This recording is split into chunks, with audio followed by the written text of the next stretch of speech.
हरे कृष्णा। आज हम श्रीमद् भागवतम स्कंद 1 अध्याय 17 है, इसके 15वें श्लोक से पढ़ना शुरू करेंगे।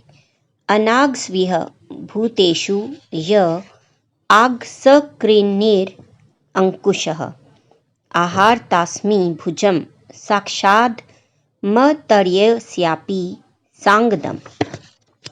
जो उदंड व्यक्ति निरपराधियों को सताकर अपराध करता है वह मेरे द्वारा उखाड़ फेंका जाएगा, चाहे वह बाजूबंद तथा अन्य अलंकारों से युक्त स्वर्ग का निवासी ही क्यों न हो। तात्पर्य, स्वर्ग के निवासी अमर कहलाते हैं क्योंकि उनकी आयु मनुष्यों की अपेक्षा बहुत लंबी होती है। मनुष्यों के लिए जिसकी आयु अधिक से अधिक 100 वर्ष होती है, लाखों वर्ष की आयु निश्चय ही अमर लगेगी। उदाहरणार्थ, श्रीमद् भगवद गीता से हमें पता चलता है कि ब्रह्मलोक का एक दिन 43,100,000 गुणा 1000 सौर वर्षों के तुल्य है। इसी प्रकार स्वर्ग के अन्य ग्रहों का एक दिन इस ग्रह के 6 मास के तुल्य होता है और वहां के निवासियों की आयु वहां के 1 करोड़ वर्ष की होती है। अतः स्वर्ग लोकों में चूंकि मनुष्य की अपेक्षा उन निवासियों की आयु बहुत लंबी होती है, अतएव कल्पना के आधार पर वहां के निवासी अमर कहलाते हैं। यद्यपि भौतिक ब्रह्मांड के अंदर अमर कोई भी नहीं है। महाराज परीक्षित स्वर्ग के ऐसे निवासियों को भी ललकारते हैं यदि वे निरपराधों को कष्ट पहुंचाते हैं। इसका अर्थ यह हुआ कि राज्य के शासनाध्यक्ष को महाराज परीक्षित के समान सशक्त होना चाहिए, जिससे वह सबसे बलवान अपराधी को भी दंड दे सकें। राज्य के शासनाध्यक्ष का यह सिद्धांत होना चाहिए कि जो ईश्वर के आदेशों की अवमानना करने वाला अपराधी है, उसे सदैव दंडित किया जाए। श्लोक नंबर 16 है।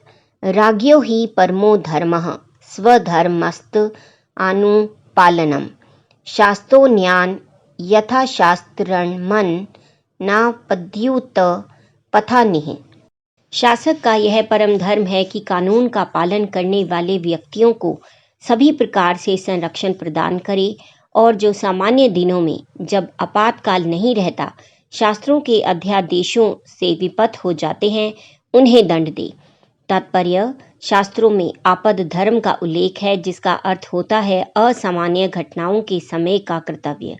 कहा जाता है कि किसी असामान्य व भयावह परिस्थिति में ऋषि विश्वामित्र को कुत्ते का मांस खाना पड़ा था। आपातकाल में मनुष्य को किसी भी पशु का मांस ग्रहण करने की छूट दी जा सकती है, लेकिन इसका अर्थ यह भी तो नहीं है कि मांस ग्रहण करने वालों के लिए नियमित पशु वध केंद्र चलाया जाए और राज्य द्वारा इस प्रणाली को प्रोत्साहन दिया जाए। मात्र स्वाद के लिए सामान्य समय में किसी को भी मांस खाकर जीवित रहने का प्रयास नहीं करना चाहिए। यदि कोई ऐसा करता है तो राजा या प्रशासक को इस अशिष्ट भोग के लिए उसे दंडित करना चाहिए। विभिन्न कर्मों में रत विभिन्न प्रकार के व्यक्तियों के लिए शास्त्रों के नियत आदेश हैं और जो उनका पालन करता है वह स्वधर्मस्थ अर्थात अपने संस्तुत कर्तव्यों का पालन करने वाला कहलाता है। श्रीमद् भगवद गीता 18.48 में उपदेश दिया गया है कि मनुष्य को चाहिए कि अपने नियत कर्मों स्वधर्म को ना छोड़े, भले ही वे सर्वथा त्रुटिहीन ना हों। ऐसे स्वधर्म का आपातकाल में उल्लंघन किया जा सकता है यदि परिस्थितियां उसे विवश करें, लेकिन सामान्य दिनों में उसका उल्लंघन नहीं किया जाना चाहिए। शासनाध्यक्ष को चाहिए कि वह देखे कि ऐसा स्वधर्म चाहे जैसी भी परिस्थिति हो, उसके पालन करने वालों द्वारा बदला ना जाए और उसे स्वधर्म पालक को सभी प्रकार का संरक्षण प्रदान करना चाहिए। उल्लंघन करने वाले को शास्त्रों के अनुसार दंड देना चाहिए और राजा का धर्म है कि वह देखे कि प्रत्येक व्यक्ति शास्त्रों में नियत स्वधर्म का कड़ाई से पालन करता है। श्लोक नंबर 17 है। धर्म उवाच एतद्वः पांडवेयानां युक्त मार्ता भयं वचः येषां गुणगणे कृष्णो दोत्यादो भगवान कृत। धर्म ने कहा, अभी आपने जो शब्द कहे हैं वे पांडव वंशीय व्यक्ति के लिए सर्वथा उपयुक्त हैं। पांडवों के भक्तिपूर्ण गुणों से मोहित होकर ही भगवान श्री कृष्ण ने दूत का कर्तव्य निभाया। तात्पर्य, महाराज परीक्षित द्वारा जो आश्वासन तथा वचन दिए गए वे उनकी वास्तविक शक्ति की अतिशयोक्ति नहीं थी। महाराज ने कहा था कि धर्म का उल्लंघन करने वाले यदि स्वर्ग के निवासी हों तो भी वे उनके कठोर शासन से बच नहीं सकते। वे मिथ्या ही गर्वित नहीं थे, क्योंकि भगवत भक्त श्री भगवान के ही समान और कभी कभी उनकी कृपा से उनसे भी बढ़कर शक्तिशाली होता है। और यदि भक्त कोई वचन देता है तो भले ही सामान्य रूप से उसका पूरा होना कठिन लगे, लेकिन श्री भगवान की कृपा से वह ठीक से पूरा हो जाता है। पांडवों ने अपनी अनन्य भक्ति तथा श्री भगवान के प्रति पूर्ण शरणागति द्वारा श्री भगवान का सारथी बनना या कभी कभी पत्रवाहक बनना संभव हो पाया। भक्तों को श्री भगवान द्वारा किए गए ऐसे कार्य अत्यंत भाते हैं, क्योंकि श्री भगवान उन अन्य भक्तों की सेवा करना चाहते हैं जिनके पास श्री भगवान की प्रेम पूर्ण सेवा करने के अतिरिक्त अन्य कोई कार्य नहीं होता। श्री भगवान के विख्यात सखा सेवक अर्जुन के पौत्र महाराज परीक्षित अपने पितामह की ही तरह शुद्ध भक्त थे। अतएव श्री भगवान सदैव उनके साथ थे, यहाँ तक कि जब वे माता के गर्भ में थे और उन पर अश्वत्थामा के ज्वलंत ब्रह्मास्त्र का प्रहार हुआ था, तब भी वे उनके साथ थे। भक्त सदैव श्री भगवान के संरक्षण में रहता है। अतएव महाराज परीक्षित द्वारा दिया गया संरक्षण का आश्वासन निरर्थक नहीं हो सकता था। धर्म ने इस तथ्य को स्वीकार किया और राजा को अपनी उच्च प्रतिष्ठा के अनुकूल आश्वासन देने हेतु धन्यवाद दिया। श्लोक नंबर 18। न व्यम क्लेश बीजानी यतः स्यु पुरुषर्षभ पुरुषम तम विजानीमो वाक्य भेद विमोहितः। हे पुरुष श्रेष्ठ, यह निश्चित कर पाना अत्यंत कठिन है कि किस दुष्ट ने हमें कष्ट पहुंचाया है, क्योंकि हम सैद्धांतिक दार्शनिकों के भिन्न भिन्न मतों से भ्रमित हैं। तात्पर्य, संसार में ऐसे अनेक सैद्धांतिक दार्शनिक हैं जो कार्य कारण संबंधी विशेष रूप से कष्टों के कारण तथा जीवों पर उनके प्रभावों के विषय में अपना अपना मत रखते हैं। सामान्यतया 6 महान दार्शनिक हैं। विशेषिक दर्शन के लेखक कणाद, तर्कशास्त्र के लेखक गौतम, योग के लेखक पतंजलि, सांख्य दर्शन के लेखक कपिल, कर्म मीमांसा के लेखक जैमिनी तथा वेदांत दर्शन के लेखक शिला व्यास थे। यद्यपि धर्म रूपी बैल तथा पृथ्वी रूपी गाय अच्छी तरह से परिचित थे कि मूर्तिमंत कली ही उनके क्लेशों का कारण है, फिर भी भगवत भक्तों के रूप में वे यह भी जानते थे कि श्री भगवान की अनुमति के बिना कोई उनको कष्ट नहीं पहुंचा सकता। पद्म पुराण के अनुसार हमारे वर्तमान क्लेश पाप रूपी लता में फल लगने के कारण है, किंतु शुद्ध भक्ति का आचरण करने से ये पाप के अंकुर भी धीरे धीरे मुरझा जाते हैं। इस प्रकार उत्पात मचाने वालों को देखते हुए भी भक्त उन्हें कष्ट पहुंचाने का दोषी नहीं ठहराते। वे मान लेते हैं कि उत्पाती व्यक्ति किसी अप्रत्यक्ष कारण से ऐसा कर रहा है, अतएव वे कष्टों को ईश्वर द्वारा मात्र कम करके दिए गए समझकर सहन करते हैं, अन्यथा उनके कष्ट और भी भारी होते। महाराज परीक्षित प्रत्यक्ष उत्पीड़क के विरुद्ध आरोप प्राप्त करना चाहते थे, किंतु उन्होंने उपयुक्त आधार पर ऐसा करने से मना कर दिया। फिर भी मनोधर्मी दार्शनिक श्री भगवान की अनुमति को मान्यता नहीं देते। वे अपने स्वयं के ढंग से क्लेशों का कारण ढूंढने का प्रयत्न करते हैं। जैसा कि अगले श्लोकों में बताया जाएगा, शीला जीव गोस्वामी के अनुसार ऐसे मनोधर्मी स्वयं भ्रमित रहते हैं, अतएव वे यह नहीं जान पाते कि समस्त कारणों के अंतिम कारण परमेश्वर ही हैं। श्लोक नंबर 19। केचिद विकल्प वसना आहुरात्मानं मात्मन देवमन्य परे करम स्वभावम परे प्रभुम। सभी प्रकार के द्वैत को अस्वीकार करने वाले कुछ दार्शनिक यह घोषित करते हैं कि मनुष्य अपने सुख तथा दुख के लिए स्वयं ही उत्तरदायी है। अन्य लोग कहते हैं कि दैवी शक्तियां इसके लिए जिम्मेदार हैं, जबकि कुछ ऐसे भी लोग हैं जो कहते हैं कि इसके लिए कर्म जिम्मेदार है, और जो निपट भौतिकवादी हैं वे मानते हैं कि प्रकृति ही इसका अंतिम कारण है। तात्पर्य, जैसा कि पूर्व में कहा जा चुका है, जैमिनी तथा उनके अनुयायियों जैसे दार्शनिक स्थापित करते हैं कि सकाम कर्म ही संपूर्ण सुख तथा दुख का मूल कारण है, और यदि कोई श्रेष्ठ ज्ञानी, कोई अति मानवीय शक्तिशाली भगवान या देवता है, तो वे भी सकाम कर्म के प्रभाव के अधीन हैं, क्योंकि वे मनुष्यों के कर्म के अनुसार ही फल देते हैं। उनका कहना है कि कर्म स्वतंत्र नहीं है, क्योंकि कर्म किसी कर्ता द्वारा संपन्न होता है, अतएव कर्ता ही अपने सुख या दुख का कारण है।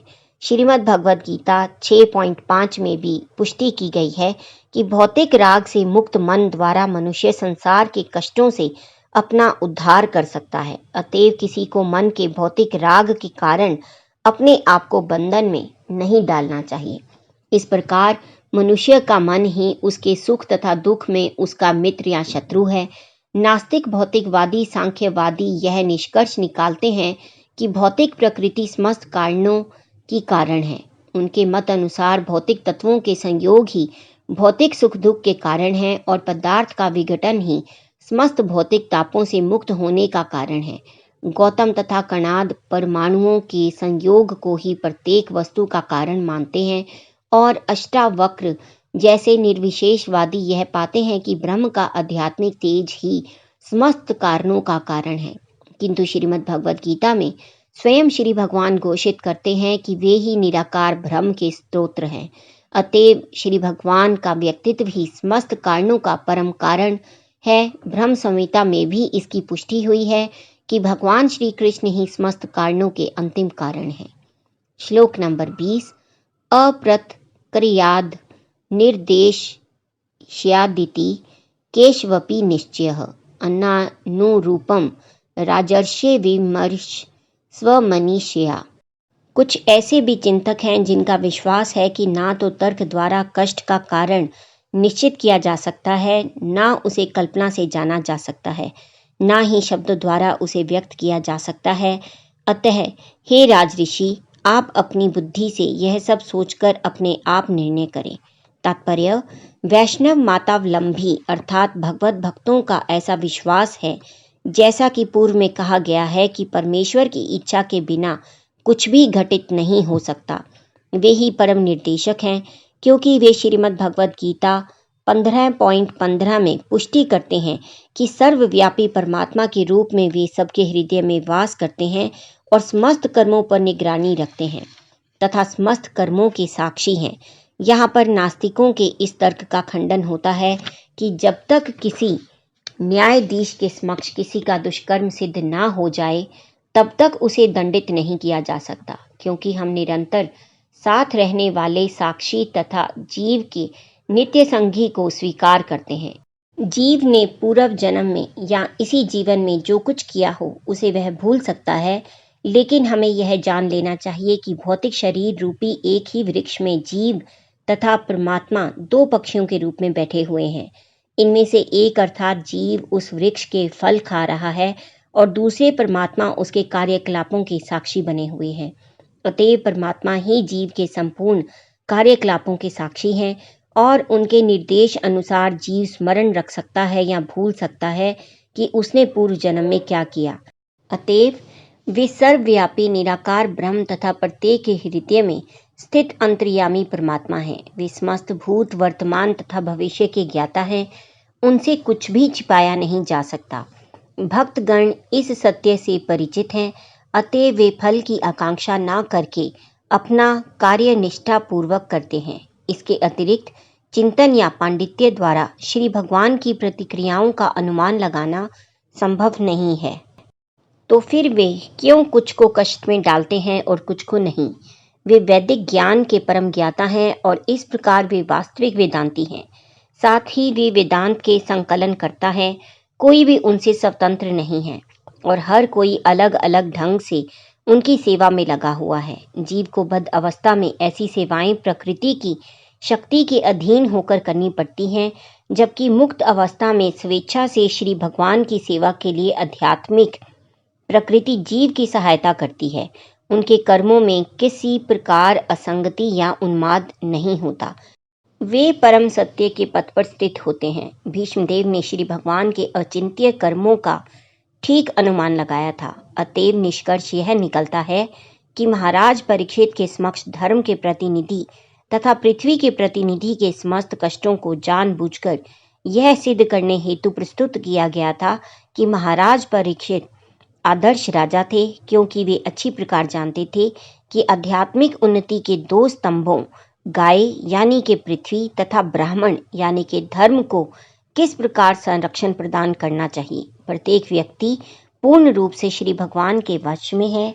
वे जब किसी के द्वारा कोई काम कराना चाहते हैं तो उनका कर्म बिल्कुल उचित होता है, चाहे परिस्थिति कैसी भी क्यों ना हो। इस प्रकार महाराज परीक्षित की महानता की परीक्षा ली गई। अब हमें देखना है कि वे अपने कुशाग्र मन से इसे कैसे समाधान करते हैं।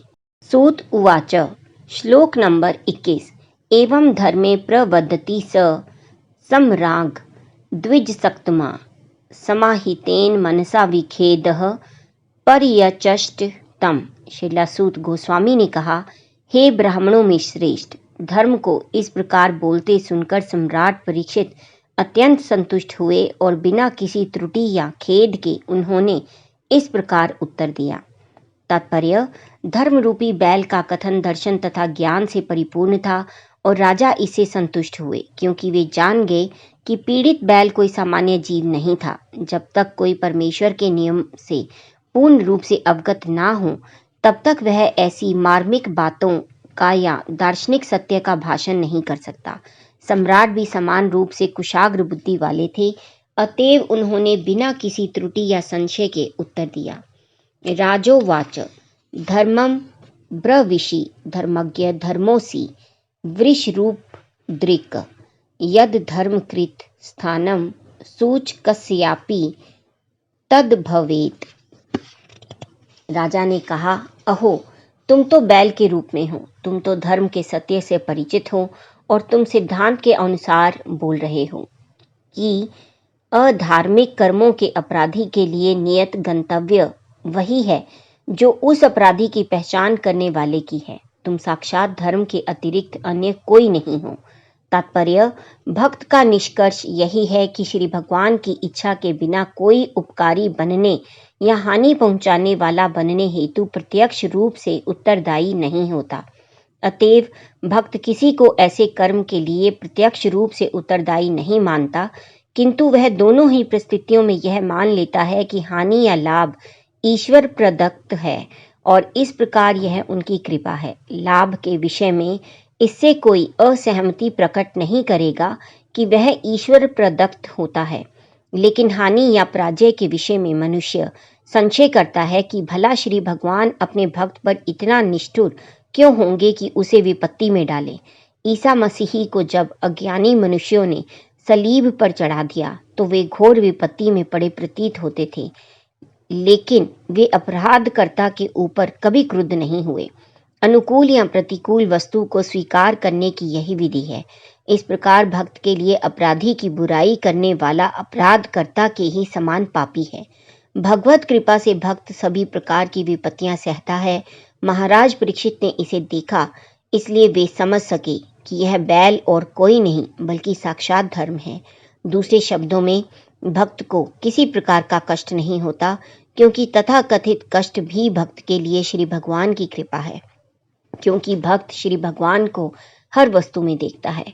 गाय तथा बैल ने कभी राजा से यह शिकायत नहीं की कि वे कलयुग द्वारा सताए जा रहे हैं। यद्यपि राज्य अधिकारियों के समक्ष सभी मनुष्य ऐसी शिकायतें पेश करते हैं। बैल के असाधारण आचरण से ही राजा ने निष्कर्ष निकाला कि बैल साक्षात धर्म था, क्योंकि धर्म की बारीकियों को अन्य कोई भी इस प्रकार नहीं समझ सकता। श्लोक नंबर 23 अथवा देव मायाया नूनम गतिर गोचरा चेतसो वच सच्छपि भूता न मिति निश्चय। इस प्रकार निष्कर्ष यह निकलता है कि श्री भगवान की शक्तियां अचिंत्य हैं। कोई ना तो मानसिक चिंतन द्वारा ना ही शब्द चातुर्य द्वारा उनका अनुमान लगा सकता है।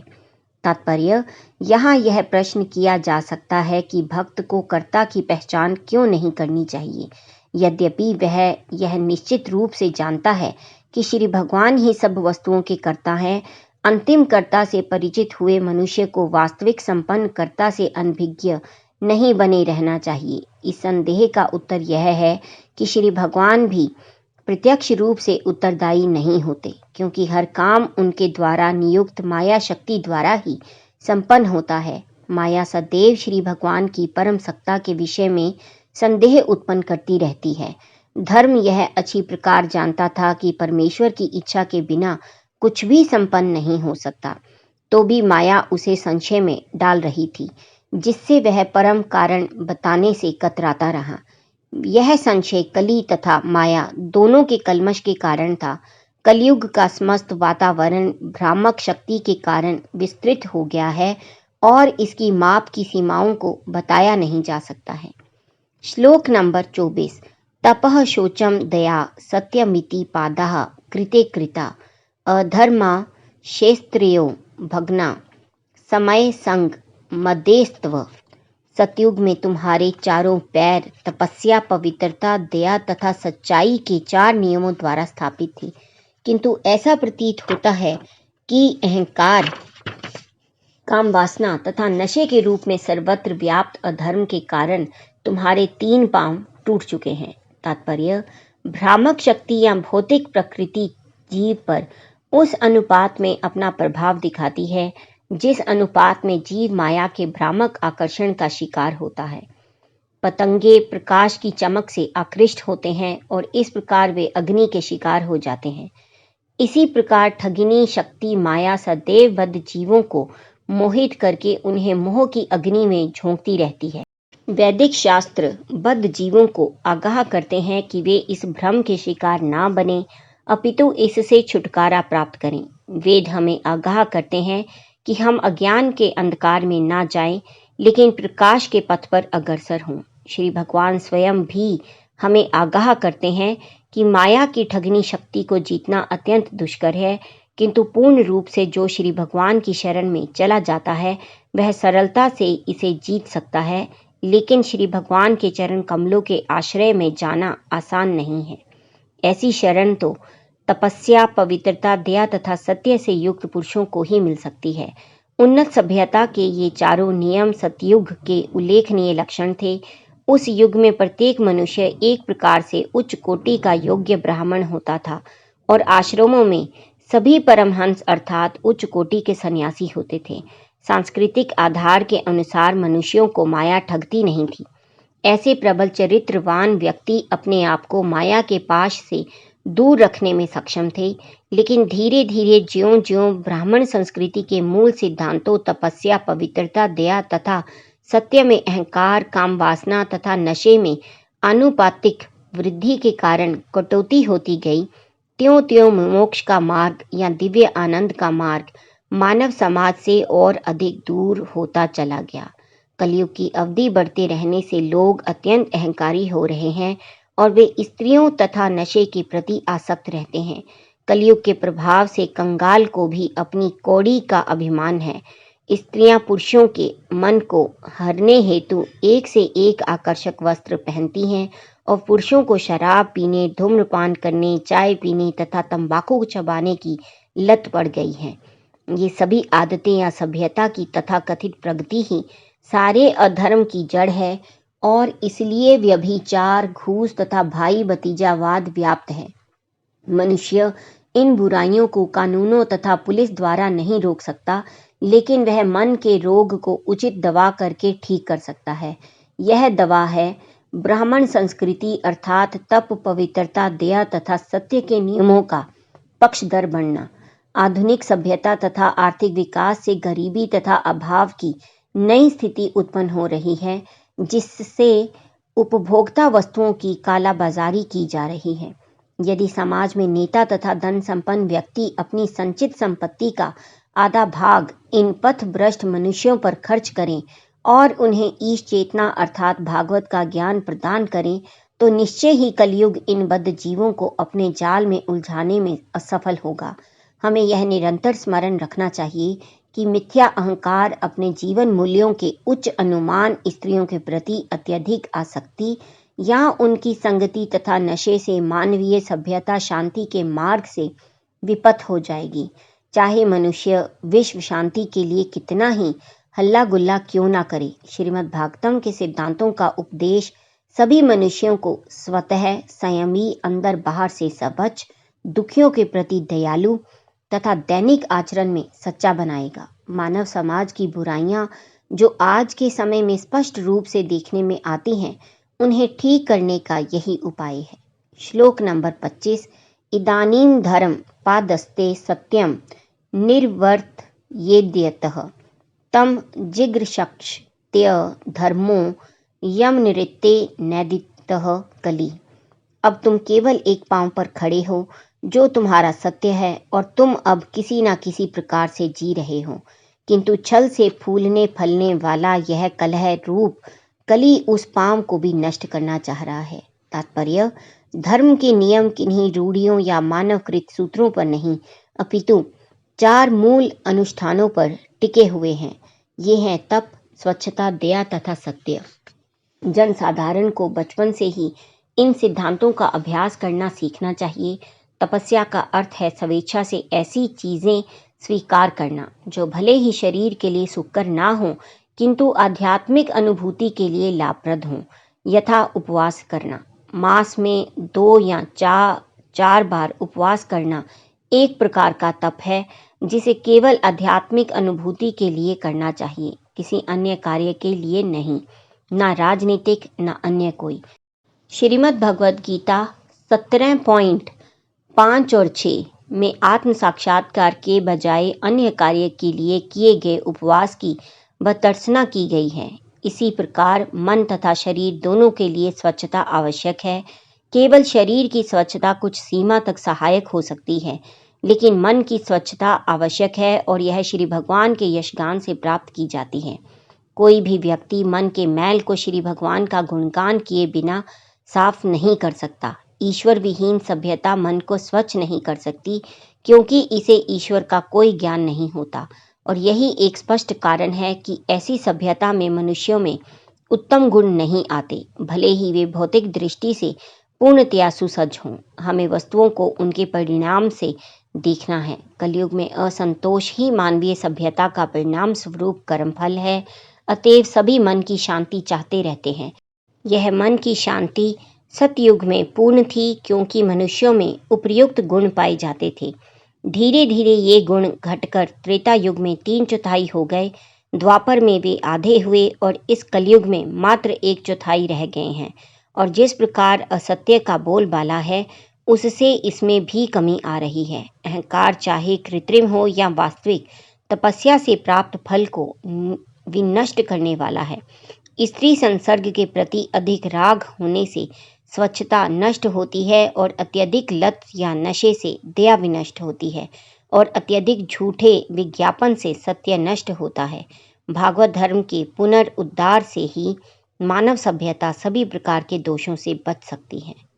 श्लोक नंबर 26। इयं च भूमिर भगवता न्यासितोरुभरा सती श्रीमद्भि तत्पद न्यासे सर्वतः कृत कौतुका। निश्चय ही पृथ्वी का बोझ श्री भगवान द्वारा तथा अन्य अवतारों द्वारा भी कम किया गया था। जब वे अवतार के रूप में विद्यमान थे, तब उनके शुभ पद चिन्हों द्वारा समस्त कल्याण संपन्न होता था।